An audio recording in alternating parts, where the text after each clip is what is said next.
ba boda boda mu ggwanga Uganda bakukeberebwa emitwe ate nga Winnie Nuwaje agobeddwa mu kirabo. Misa Kisemakula ayogedde ku Edaame ku kufa kwe byonna tobisubwa mukwano gwange. Fifi the Queen atutabaali bakama abe mu kooti nsonga ki byonna mbikuleetedde ate nga Jose Chameleon aleese mashini endala. Victor Kamenyo musajja nnyo, musajja mbasajja gwotajja kusangasanga ogenda kubanga owulira mukwano gwange. Nsooka beebazaako mwenna gye musinzira okubanga mutugoberera. Mwebale nnyo, mwebalire ddala abatuwuliriza nga musinzira mu bitundu by'eggwanga ebyenjawulo wano mu ggwanga Uganda, wali mu Saudi Arabia, mu United Arab Emirates, mu United Kingdom, mu America ne mu Kenya wano. Mbeebazaako nnyo, mwebalire ddala. Mbajjukiza okubanga musubscribinga channel yaffe mikwano gyange, muwe video yaffe like, subscribing eyakatwegattako ate nga mbajjukiza abatuteekamu ssente be bakaawo ka Derek Investments okubanga owulira amawulire gano. Njagala obbategeeza mikwano gyange nti muwe video yaffe like, tutandise olunaku olwaleero. Ntandise ne omukulembeze w'ekibiina kya National Unity Platform Robert Kyagulanyi Ssentamu. Kinajjukirwa nti omwaka 2018 we waali embeera eyali mutwala emagombe wali mu bitundu by'omwaluwa wemwe baakubira driver we amasasi Yasin Kawuma agamujja mu budde. Kigambibwa nti bano bakuba emmotoka ya president amayinja, ensasage yali y'amaanyi ne bakwata Bobiwine. Okwekalakaasa kwali kw'amaanyi okwetooloola ensi yonna nga bagamba free Bobiwine. Bobiwine yasinzira mu America we yali ategeka okuba ng'akomawo amaze okujjanjabwa, n'asindika obubaka eri abaali bamubuuza people power kyeki. N'abagamba people power si yange nga Bobiwine, si ya muntu ssekinnoomu, wabula people power yaffe ffenna bwe twegatta ye people power. Njagadde kubajjukiza kiseera ekyo bwe tuba nga tuvuddeko eyo tugenda sayidi zeeno. Muhammad Nsereko yasinzidde ku TV emu wano mu ggwanga Uganda n'agenda maaso n'okuba ng'agamba nti ye tasobola kubanga akola debate na Bobiwine, tasobola kola debate na muntu yasoma MDD music dance and drama. Era yagambye nti Bobiwine level za katolu bwama bwe basobola okubanga badebatinga. Muhammad Nsereko kino kyaddiridde Bobiwine okuvayo n'agamba nti etteeka Muhammad Nsereko munnangeri yatwala mu palamenti eriyitibwa Computer Misuse Act yagambye nti lyagendereddemu kubanga liziba bannayuganda emimwa okubanga beeyogerera.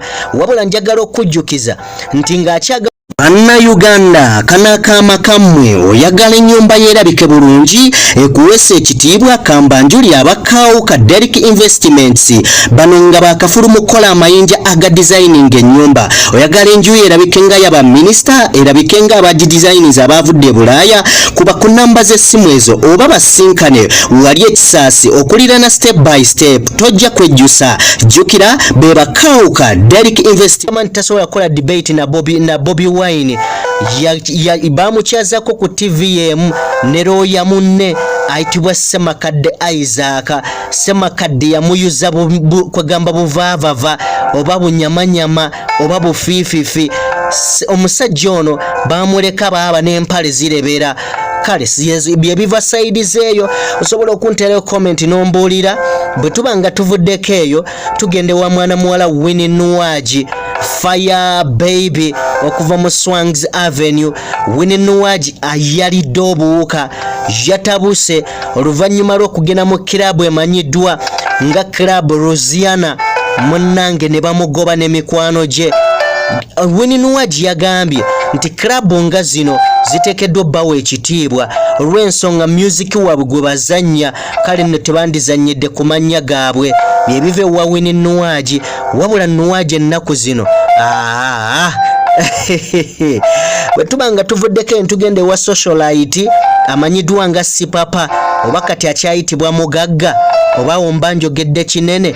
Sipapa ali mu kkomera ne mukyala we era ng'omukyala bamulese omwana wa myezi 5 bwe babaleeta juzi mu kooti wali Makindye omukyala yasaba n'agamba bamute agenda sinkana omwana yeetaaga okuyonka omulamuzi yamugamba omwana muleeta omuyonseze mu kkomera kakati baali bakwata nazaala wa Sipapa oba omukyala amuzaalira mukyala we oba omukadde amuzaalira mukyala we wabula wiiki ewedde bamuwadde beyiro oba nazaala we n'ava mu kkomera kakati ye Sipapa ne mukyala we ebyabwe tebinnaba kubanga bitereera bamujimbye dda ebibye bikyali bibi nakugamba nti ebisipapa si byangu era omuntu abigenda mpola byo si byangu kale bwe tubanga tuvuddeko ewa Sipapa tugende wa Victor Kamenyo bannange njagala mumanye nti laavu ya ddala era laavu gyeri abantu abakyalina laavu gye bali enjawulo eri emu nti okwata laavu n'ogigabira omuntu n'akumenya n'akukosa ekyaddala waliwo ababadde bagamba nti Victor Kamenyo yeefeebezza yalaze obujega omusajja tagwamu bw'atyo ku mukazi omusajja gwamu naki Victor Kamenyo kiyakoze okgenda okwetonda abasajja batono ddala nnyo abakikola era nze ndowooza wanjawulo era ekyo kyekimu ku kabonero akalaga nti nno musajja omuntu we gwayagala amwagala tunajjukira wano Bebe Cool ku Zuwena yatuuka n'okulemererwa okulya abantu bangi okujjako yatabangako mu relationship ya ddala atagibangamu yayinza okunenya omusajja ono wabula gwe laavu gwe yali erumyeko omanyi kye kitegeeza era nze nakoledde akatambi mukwano gwange olunaku olwajjo ne nkugamba nti Victor Kamenyo musajja nnyo yewaddeyo n'atatya na kuswala alwanirire kyayagala bali bameeka gwe ddi lwojjukira omwagalwa wo kubanga akulwanirira abasinga bwe mutambula aba yafuna dda replacement ewalala wabula Victor Kamenyo bamuswazizza ne yalaze nti kyenjagala nkyagala yeetonze bayinza okuba tebamuwadde mukisa wabula nga yeetonze omuntu buli we yeetonda kitegeeza ategedde ensobi ze yagamba kituufu nakuba naye munnange ononsonyiwa amazima siri kiddira ndowooza ng'olunaku lwajjo we nabagambye Victor Kamenyo yabadde yeetaaga omukisa ne of course omukyalo omulekamuko ayinza okuba kyalina obusungu obw'omunda bamuwemuko akaseera Victor Kamenyo nga bwakkakkanya ebiwundu ebiri ku mutima Munnayuganda toddamu kubbibwa olw'obutamanya mateeka nga waliwo kampuni ejjudde abakugu eya Legal Relief Frontiers Eyes of Justice okuwa obuyambi oyagala kumanya mateeka olina kyoyagala okumanya mu mateeka oyagala kununula ttaka lyo libakubbako oba oyagala kumanya maali ya busika kozesa ennamba y'essimu eyo otuuke ku bakugu jjukira kampani yeya Legal Relief Frontiers Eyes of Justice wamma lino liiso lyabwenkanya batuukiye ku nnamba y'essimu osobola okufuna obuyambi tubanga tuvuddeko eyo mu ggwanga Uganda njagala kutegeezako mukwano gwange ngoberera nti Morris Kirya musajja muyimbi yavuddeyo n'agamba nti ababooda bano bwe banaakeberebwa emitwe bulungi omulimu gwabwe gujja kubeera mulungi era bakkirizibwa okuba nga bakkiriza okubakebera emitwe munnange kikendeeze ku bubenje n'accident eziri ku makubo kigambibwa nti ababooda bano ne gavumenti erina enteekateeka ezibakebera emitwe kubanga obubenje bungi ku makubo kukigambibwa nti buva ku kuba nga baboodaboda omusana gwe beeteekako gwe basiibako gwandiba gubaleetera mukwano gwange okubanga munnange batabuka emitwe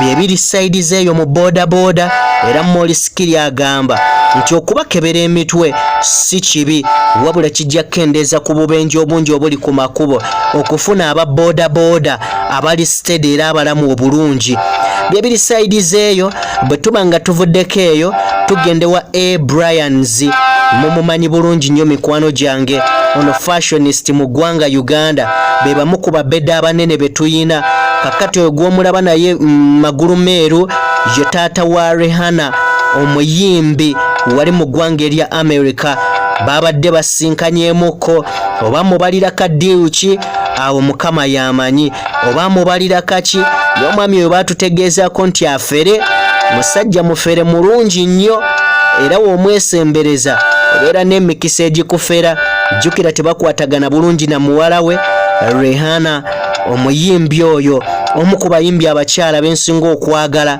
mu ggwanga lya America. Kale bwe tuba nga tuvuddeko eyo tugende wa Fifi the Queen. Njagala kutegeeza mukwano gwange Fifi the Queen yagenze maaso n'okuba nga awaabira abaali bakama be abaabukedde TV obiri wansi wa Vision Group. Nsonga ki? Fifi the Queen ng'ayita mu kampuni y'abannamateeka be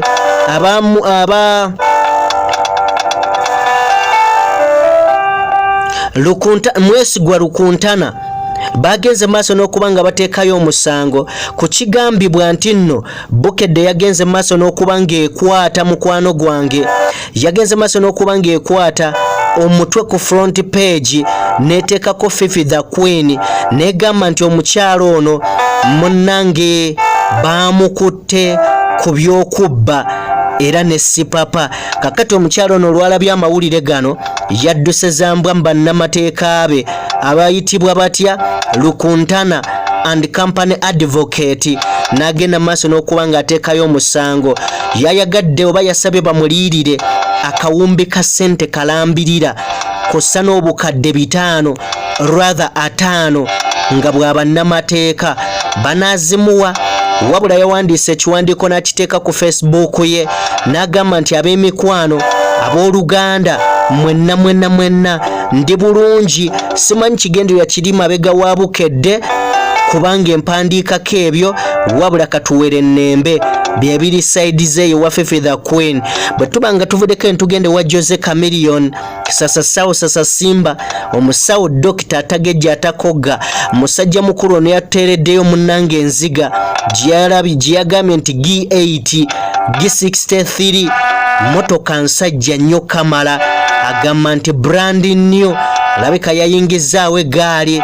Tumusabira bisima byokka bule gaali maanyi mangi. Yagambye G63 eri mu kizimbe. Kale Dr. Chameleon y'omu ku ngoma ensasagge tulina mu ggwanga Uganda. Bakubye ekintu emyaka 25. Kale bwe tuba nga tuvuddeko eyo tugende w'omusiime wa Ssaabasajja Kabaka Misa Kisemakula yavuddeyo n'ategeeza bwe yabadde ayogerako ne munnamawulire wali mu Canada gy'ali. Yagambye nti n'amaze emyaka egiwerera ddala nga 10 ng'alowooza ku Edaame oba ku kukola ekiraamo. Mukwano gwange yagambye nti ku emyaka 45 gye nnina gisobolera ddala bulungi nnyo okuba ng'olowooza ku kiraamo. Ekiraamo tekitegeeza kufa wabula kitegeeza okwetegekera. Ndowooza naawe okitegedde mukwano gwange. Ekiraamo muntu okukola Edaame tekitegeeza kufa wabula kuba kwetegekera. Mwebale nnyo, mwebalire ddala mikwano gyange abazze bangoberera abatambudde nange. Mukama abawe bye musinga okuba nga mwagala. Yenze Sajjime sama Mukama Katonda Dunda Grode n'atakuumira mpeera abankuumire mwenna mbajjukiza okuba nga musubscribinga ku channel yaffe eno. Mwebale nnyo, mwebalire ddala. Bannayuganda kanakaama kammwe oyagala ennyumba yeerabike bulungi ekuweesa ekitiibwa kambanjuli abakaawo ka Derrick Investments. Bano nga bakafulu mu kukola amayinja aga designing ennyumba. Oyagala enju yeerabike nga yaba minisita, erabike nga abagidesignings abaavudde Bulaaya. Kuba ku namba z'essimu ezo oba basinkane wali ekisaasi okulirana step by step tojja kwejjusa. Jjukira be bakaawo ka Derrick Investments.